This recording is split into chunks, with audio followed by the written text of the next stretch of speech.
Hello friends, kajals kitchen club में आपका स्वागत है।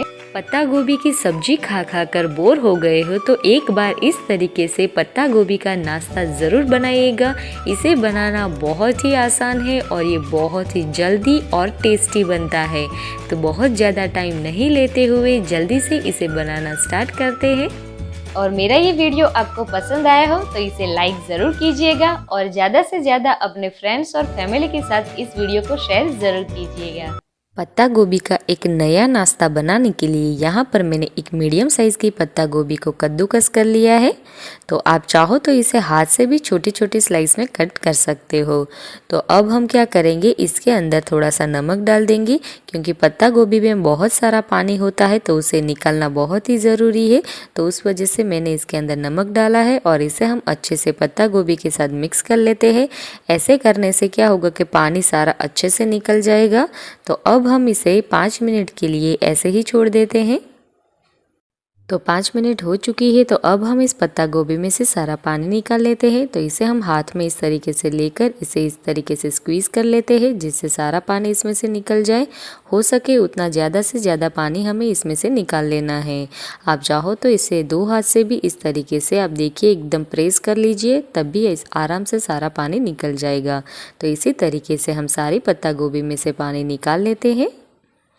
तो देखिए कि पत्ता गोभी में से मैंने सारा पानी निकाल लिया है। तो अब हम इसके अंदर इंग्रेडिएंट्स ऐड कर लेते हैं। तो यहाँ पर मैंने एक मीडियम साइज़ की प्याज को इस तरीके से पतली स्लाइस में कट कर लिया है। तो मैं इसे इसके अंदर डाल देती हूँ। इसी के साथ मैंने यहाँ पर आधा बोल हरे धनिया के पत्ते को बारीक कट कर लिया है, तो इसे भी मैं डाल देती हूँ। एक हरी मिर्च को मैंने बारीक कट कर लिया है, तो इसे भी मैं इसके अंदर डाल देती हूँ। तो अब हम इन सारी चीज़ों को हाथ से थोड़ा सा मिक्स कर लेते हैं पहले। तो यहाँ पर जो आपको प्याज ज़्यादा पसंद हो तो आप ज़्यादा प्याज भी इसके अंदर डाल सकते हो।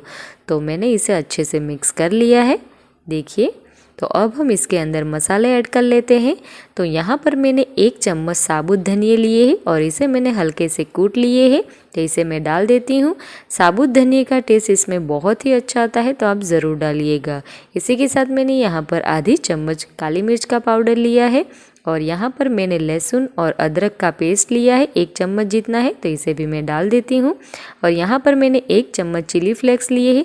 जो आपके पास चिली फ्लेक्स ना हो तो आप लाल मिर्च पाउडर भी डाल सकते हो। यहाँ पर मैंने आधी चम्मच भुना हुआ जीरे का पाउडर लिया है, तो इसे भी मैं डाल देती हूँ। 1/4 चम्मच मैंने सौंफ ली है, तो इसे भी डाल देती हूँ।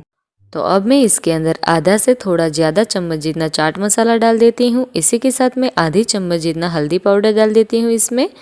और अब हम जो वड़े बनाने वाले हैं उसे क्रिस्पी बनाने के लिए अब हम इसके अंदर डालेंगे कॉर्नफ्लावर। तो यहाँ पर मैंने 3 चम्मच जितना कॉर्नफ्लावर लिया है, तो इसे मैं इसके अंदर डाल देती हूँ। और अब हम इन सारे मसाले को अच्छे से हाथ से मिक्स कर लेते हैं।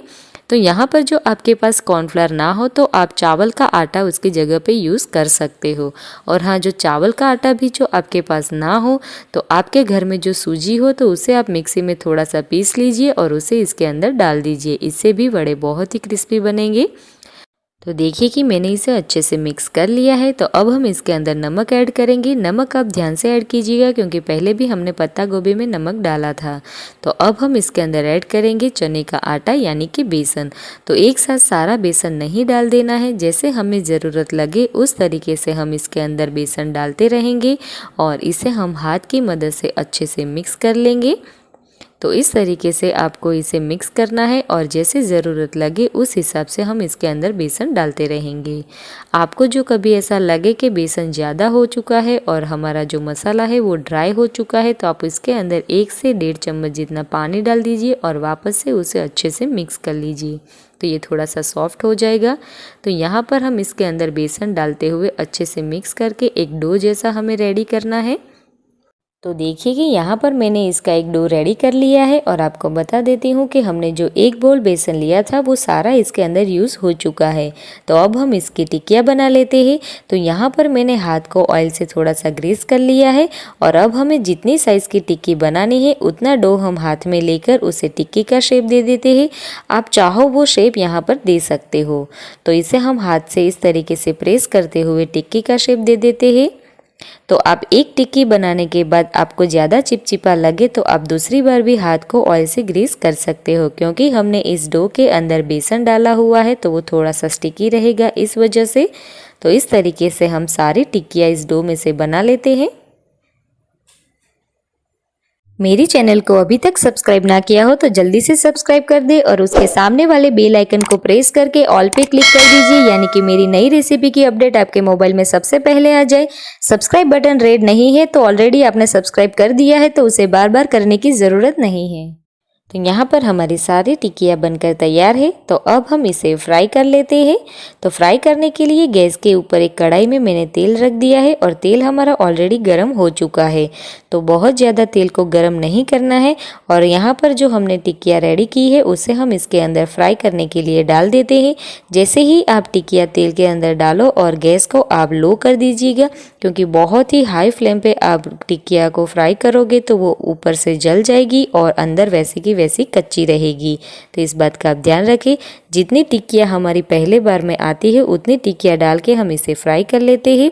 थोड़ी सी फ्राई हो जाने के बाद अब हम इसे पलट लेंगे, यानी कि वो दूसरी ओर भी अच्छे से फ्राई हो जाए। देखिए इस तरीके से। तो इसे आप मीडियम फ्लेम पे ही इसी तरीके से फ्राई कीजिएगा। थोड़ा सा टाइम लगेगा लेकिन ये बहुत ही अच्छे से फ्राई होगी और कच्ची नहीं रहेगी। और हाँ, आपको ऐसा डर हो कि तेल में डालने के बाद ये टूट जाएगी, तो ऐसा बिल्कुल भी नहीं होगा, क्योंकि हमने इसके अंदर बेसन यूज़ किया है, उसकी वजह से ये बिल्कुल भी टूटेगी नहीं। तो अब हमारी टिक्कियाँ अच्छे से फ्राई हो चुकी है और उसमें अच्छा सा कलर भी आ गया है, देखिए। तो अब हम इसे निकाल लेते हैं। तो इस तरीके से करके उसका एक्स्ट्रा ऑयल भी निकाल के उसे टिश्यू पेपर में ले लेते हैं। तो इसी तरीके से दूसरी जो बची हुई टिक्कियाँ है उसे भी हम फ्राई कर लेते हैं। तो फ्रेंड्स लीजिए, एकदम गर्मा गर्म पत्ता गोभी की टिक्कियाँ बनकर तैयार है। बहुत ही टेस्टी बनकर तैयार होती है और आप इसे चाय के साथ, केचप के साथ, दही के साथ या फिर यूं ही भी इसे खा सकते हो। और आपने देखा इसे बनाना कितना आसान है, तो ज़रूर ट्राई कीजिएगा। और मैं आपको दिखा देती हूँ कि ये टिक्की बाहर से जितनी क्रिस्पी बनी है उतनी ही अंदर से सॉफ्ट बनी है। इसे मैं तोड़ के दिखाती हूँ। देखिए फ्रेंड्स, बहुत ही टेस्टी बनी है। तो मेरी चैनल पे पहली बार आए हो तो मेरी चैनल को सब्सक्राइब करना ना भूलना। ऐसी ही नई रेसिपी के साथ जल्दी ही मिलेंगे, तब तक के लिए बाय बाय।